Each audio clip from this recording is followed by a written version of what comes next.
नमस्कार दोस्तों, स्वागत है आपका मेरे यूट्यूब चैनल पर। आज की वीडियो में मैं आज की टॉप 5 टेक न्यूज बताने वाला हूं, तो इस वीडियो का आखिर तक जरूर देखें। तो चलिए बिना टाइम वेस्ट करे इस वीडियो को शुरू करते हैं। सबसे पहले न्यूज है सैमसंग की।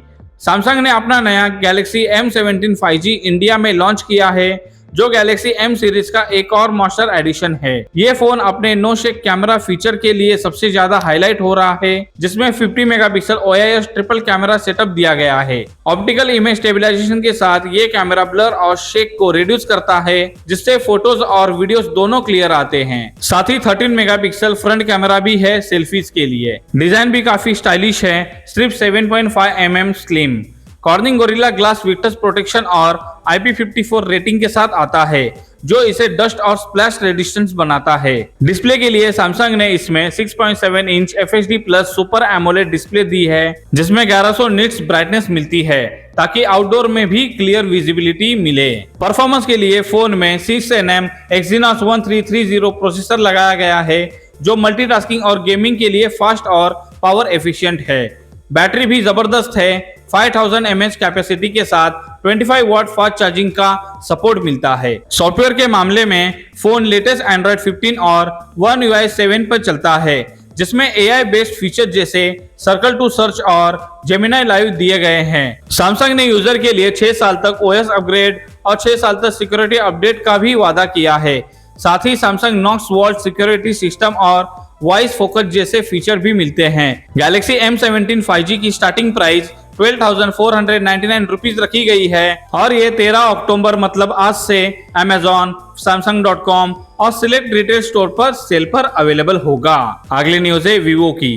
वीवो ने अपना नया ओरिजिन OS 6 इंटरफेस चाइना में लॉन्च कर दिया है, जो एंड्रॉइड 16 पर बेस्ड है। इसका ग्लोबल लॉन्च 15 अक्टूबर को होने वाला है। नया अपडेट एक मॉडर्न डिजाइन के साथ आता है, जिसमें iOS 26 से इंस्पायर्ड लुक दिया गया है।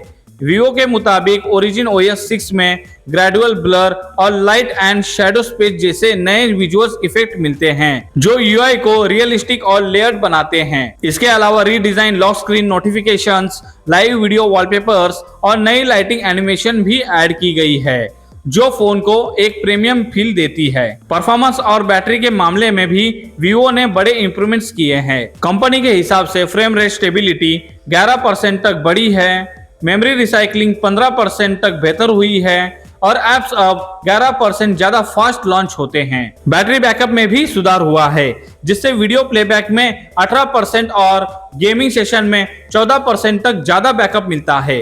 AI फीचर्स के लिए ओरिजिन OS 6 में अब लाइव फोटोज से अनवांटेड ऑब्जेक्ट हटाने का ऑप्शन मिलता है और Zayo V Memory 2.0 नाम का AI हब इंट्रोड्यूस किया गया है, जो नोट्स और रिमाइंडर्स को स्मार्टली ऑर्गेनाइज करता है। साथ ही AI पावर सर्च भी और एडवांस हो गई है, जिससे यूजर नेचुरल लैंग्वेज में फाइल्स, ईमेल्स और नोट्स इजीली सर्च कर सकते हैं। अगली न्यूज है iQOO की। iQOO अपना नया iQOO 15 स्मार्टफोन अगले हफ्ते चाइना में लॉन्च करने जा रहा है। ये phone Snapdragon 8 Elite Gen 5 chipset के साथ आएगा, जो Xiaomi 17 सीरीज के बाद इस पावरफुल प्रोसेसर को यूज करने वाला पहला डिवाइस होगा। इसका इंडिया लॉन्च मिड या लेट नवंबर में होने की संभावना है, जहां ये Realme GT 8 Pro के बाद दूसरा फोन होगा जो इसी चिपसेट के साथ आएगा। कंपनी के पुराने रिकॉर्ड्स के हिसाब से iQOO 15 का प्राइस इंडिया में 60,000 से कम रखा जा सकता है, जो iQOO 13 के प्राइस से थोड़ा ज्यादा होगा। स्पेसिफिकेशन की बात करें तो iQOO 15 में 6.85 inch 2K flat LTPO AMOLED display दी गई है, जिसमें 144 हर्ट्ज रिफ्रेश रेट मिलता है, जो गेमिंग और मल्टीमीडिया के लिए एक स्मूथ और वाइब्रेंट एक्सपीरियंस देता है। ये phone Snapdragon 8 Elite Gen 5 processor के साथ Q3 गेमिंग चिप से पावर्ड है, जो रियल टाइम परफॉर्मेंस और ग्राफिक को एनहांस करता है। इसमें LPDDR5X रैम और UFS 4.1 स्टोरेज टेक्नोलॉजी का यूज किया गया है, जिससे मल्टीटास्किंग और डाटा एक्सेस दोनों लाइटनिंग फास्ट हो जाते हैं। ये फोन हाई एंड परफॉर्मेंस और गेमिंग लवर्स के लिए एक फ्लैगशिप लेवल एक्सपीरियंस देने वाला है। अगली न्यूज है ओप्पो की। ओप्पो और मीडियाटेक ने इंडिया मोबाइल कांग्रेस 2025 के दौरान यह अनाउंस किया है कि ओप्पो Find X9 सीरीज दुनिया की पहली स्मार्टफोन लाइनअप होगी, जो मीडियाटेक डिमेंसिटी 9500 चिपसेट के साथ आएगी। यह चिपसेट सितंबर के एंड में लॉन्च हुआ था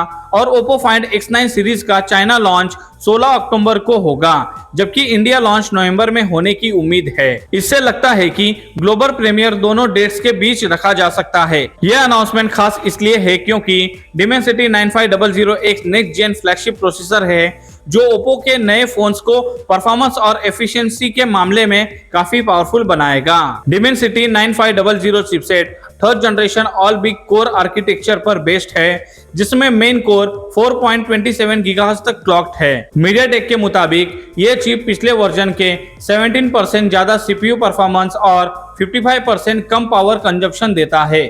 इसमें नया ARM G1 अल्ट्रा GPU भी दिया गया है जो 33% बेटर ग्राफिक्स परफॉर्मेंस और 42% लेस पावर यूजेस के साथ आता है। ओप्पो ने कहा है कि Find X9 सीरीज में एक कस्टम कूलिंग सिस्टम भी होगा, जिससे फोन लंबी गेमिंग सेशंस और हेवी मल्टीटास्किंग के दौरान भी कूल और स्टेबल रहेगा। यह सीरीज इंडिया में ओप्पो का सबसे पावरफुल फ्लैगशिप लाइनअप बनने वाली है।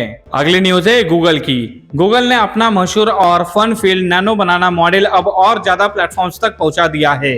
ये मॉडल जो जेमिनी ऐप में अपने क्विकली और रियलिस्टिक इमेज जनरेशन के लिए पॉपुलर हुआ था, अब गूगल सर्च के AI मोड और गूगल लेंस में भी इंटीग्रेट किया जा रहा है, जिससे यूजर बिना गूगल इकोसिस्टम छोड़े एडवांस AI इमेज एडिटिंग और क्रिएशन टूल का यूज कर सकते हैं। गूगल सर्च के AI मोड में अब एक नया क्रिएट इमेज ऑप्शन ऐड किया गया है, जहां एक प्लस आइकॉन दिखाई देता है। इस पर टैप करने पर यूजर को गैलरी, कैमरा और क्रिएट इमेज जैसे ऑप्शंस मिलते हैं, जहां से वो या तो नई इमेज जनरेट कर सकते हैं या अपनी एग्जिस्टिंग इमेज को AI के थ्रू एडिट कर सकते हैं। जो इमेजेस क्रिएट होती है उन पर एक जेमिनी स्पार्क वाटरमार्क होता है जो गूगल के AI ब्रांडिंग को रिप्रेजेंट करता है। गूगल लेंस में भी AI का बड़ा अपडेट दिया गया है। अब इसमें एक नया क्रिएट टैब दिया गया है जो स्पेशली AI सेल्फीज और लाइव कैप्चर के लिए डिजाइन किया गया है। इस टैब के शटर बटन पर एक बनाना इमोजी दिखाई देता है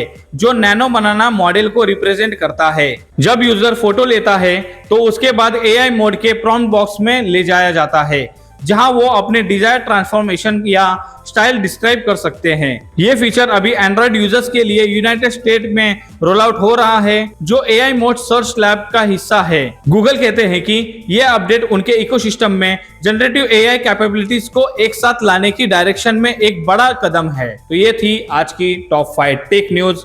उम्मीद करता हूँ कि ये वीडियो आपको अच्छी लगी हो।